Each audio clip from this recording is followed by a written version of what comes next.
মীরা, তুই পাস করলি এবছর? আমার ছেলে তো ফার্স্ট ডিভিশন পেয়ে পাস হয়েছে। হ্যাঁ, ভালো ভালো ভালো। তুই কত নম্বর পেয়ে পাস করলি? আমি যে নম্বরটা পেয়েছি, হ্যাঁ। মানে কি বলবো, এক্সপেক্টই করিনি হ্যাঁ, আমার। কি বলছিস? আনএক্সপেক্টেড ছিল ব্যাপারটা। ওহো, হ্যাঁ। আচ্ছা আচ্ছা আচ্ছা আচ্ছা, বাহ, তা কত নাম্বার পেলি? মানে এই যে মানে ভেবেছিলাম যে ফেল করবো, কিন্তু থার্ড ডিভিশনে পাস বাহ করে বাবা, গেছি। Third division. হ্যাঁ। भाई यहाँ पे क्या हो रहा भाई? ডিভিশন হ্যাঁ। ভালো ভালো, হ্যাঁ। এটাও ভালো। তা হবে না তোরা অসভ্য জানোয়ার নিয়ে তৈরি হয়েছে একটা। আপু, মানে আমি ব্যাপারটা কি বলবো, সারাদিন মানে পড়াশোনা করে না। মা, তুমি থামো তো। ও মানে মাহা actually মানে মাথায় পাগল হয়ে গেছে। মানে আমি একটা রেজাল্ট দেখেছি মা, মানে মার মাথায় হাত পড়েছে যে আমার মেয়ে কি করে ফেলেছে। এরকম হয়ে গেছে।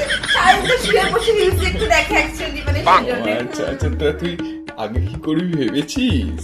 আগে মানে আমার ছেলে তো আমেরিকাতে চাকরি পেয়ে গেছে, বাহ, বাহ, বাহ। এইবার মানে- ওখানেই সেটেল হয়ে যাবে, বুঝলি তো? তা ও। তুই কি করবি?